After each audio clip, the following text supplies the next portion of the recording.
I learn way more from my failures than I do from the successes. I just do, and that's the interesting. Like if something fails, then I want to try to figure out what happened and how I could make that not happen the next time.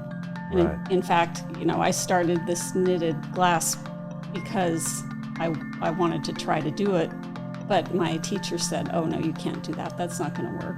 And I just am really stubborn, and I just kept, it's going to work, and I just, every time it didn't work, I just analyzed it and tried to figure out what I needed to do to make it work.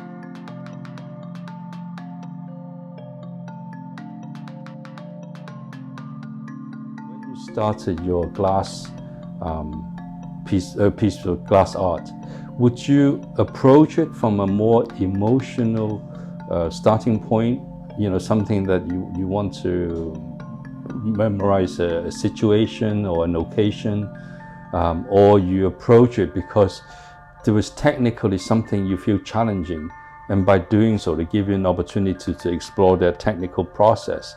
Which are your starting point before you start making a piece? I'm kind of both, but I just work every day. I just go in my studio. I'm not a drawer at all, so I work from the materials I have, and ideas evolve from that. It's like I feel like I think with my hands, so I'm thinking as I'm going, and then ideas evolve that way. But the important thing is that I work every day. And that's mostly I don't start in the studio with a preconceived idea of where I'm going. Blank canvas. Blank canvas. Your mindset is blank canvas. It's really very strong starting position. You're really led and guided by your instinct, your intuition, and how you're feeling on the day. It's amazing. Pretty much, yeah.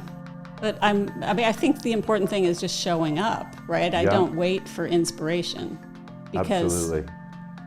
It's a job for me. Even though it's a creative job, it's still a job. My father was an engineer, worked in the oil business, and my mother, because we moved almost every year or more frequently, she was the homemaker who creatively reestablished wherever we went. So I kind of have both sides, the very creative side from my mother and the more in the box side from my dad. Yeah, my father always had to plan things, all the steps before he'd start. And my mom would just jump in, and she still does that. She just jumps in and starts. And if it doesn't work out, she starts over.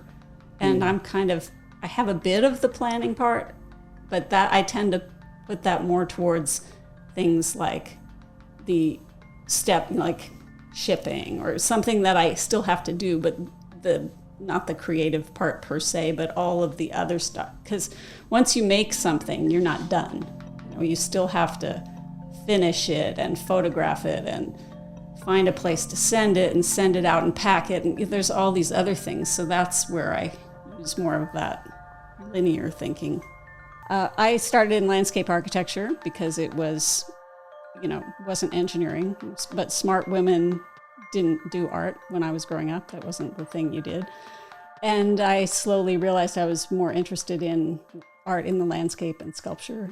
And I veered off, and then I didn't get around to glass until probably 20 years in, and just fell in love. I love glass.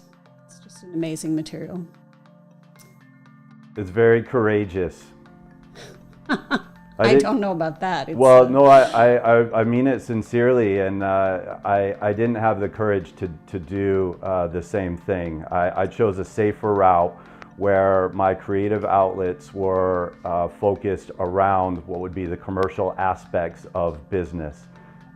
But if I had to do it all over again, maybe choosing differently and doing art would have been, I think about that. Yeah. I don't know.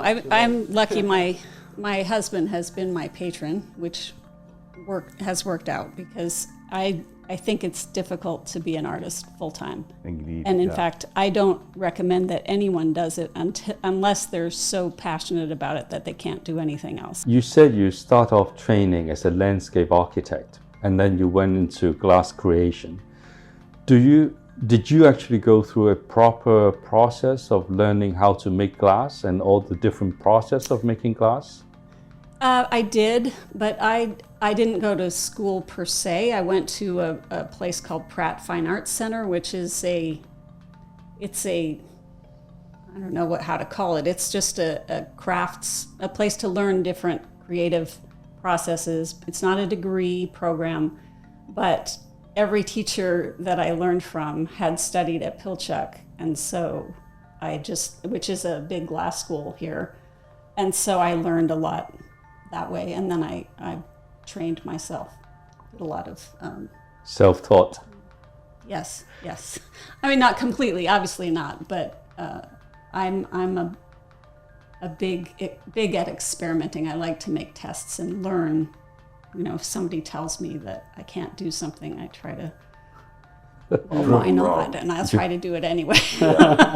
And then I fail, or I don't. And if I fail, then I understand why they told me not to. That's an interesting one. A great mentor of mine, he taught me that design was a process of failures, and we need to fail often in order to succeed. So when you Absolutely. say just showing up, it really connects with me. You gotta fail, and failing is part of the success. I wanted to go back. There was an interesting from your CV. It seemed like one of the starting points where you were using casting and bronze or metal, I guess. But there was something iron formed around glass. That seemed like very interesting, and I didn't understand from a technical process what that meant. And why would you form iron around glass? I didn't understand that. Well, so when I was in grad school, we were doing cast iron, and often it was styrofoam burnout. So you would make things out of styrofoam and pour the hot metal in the mold with and the styrofoam would burn out and the metal would take its place. And I had been working with stained glass, and I thought, I'm going to make these forms that the styrofoam goes around the stained glass like like lead would. And so I built these three-dimensional shapes, and then I poured the metal in, and then all the styrofoam became metal, and then the glass, of course, cracks because glass can't withstand that heat, and it can, but it needs to cool slowly. But it was really an interesting process, but I haven't gone back to that. Right. So you end up with these forms where the glass, parts of it break out, or it's very cracked, and it's interesting. But there was where you were pouring glass into one of your forms in the kiln. And so the question is about the form of the glass. I think it's a solid, and it's probably broken into fragments. And then I have questions of, well, where does that come from? Is there an interesting story of the origin of the glass, and then color? How is pigment? Because I love the gradients where you get that faded look. I think that's really amazing. What I'm doing is I make a mold. I make something in wax. I make a mold around it, and then the mold goes in a kiln, and I have all these chunks of glass I put in the mold, and they melt without me even dealing with it. I just leave them. The glass I use is a lead crystal. It originally came from New Zealand, and the colors are amazing, and they're all compatible. So I can't just use one color. I have to mix them together, and so I don't always know how they're going to mix, but it's pretty amazing. What is your fascination with this material? Well, glass is like a really difficult person. You got to kind of coax it. It's not easy to work with. It's challenging, and it breaks. But I think it's made me approach the world differently, because I have to be more careful. I feel like when I'm moving things around, I'm more aware of my surroundings, and then I'm stubborn, and I just want to get the best of it, right? It's not gonna it's not going to get the best of me. I'm going to figure out a way to work with it that's going to, come out with the results I want. I think I don't usually call myself stubborn, but I am. So, I'll admit it. we got you there. A strong character, if I would phrase it. I think artists, most artists comes with that. So obviously, every piece I make is a piece of myself. But if you live with your life out in the world like that, you're just going to fall apart. Anytime somebody dislikes it, they dislike me. Yeah. And, I don't do that. I mean, once I make something, I just put it out in the world. And it's a part of me, but it's really now yours to decide how it relates to your life, right? I can give you a title and a nudge into what I see in it, but that doesn't really matter, I don't think. What you bring your life to art, and you find meaning in it based on where you come from.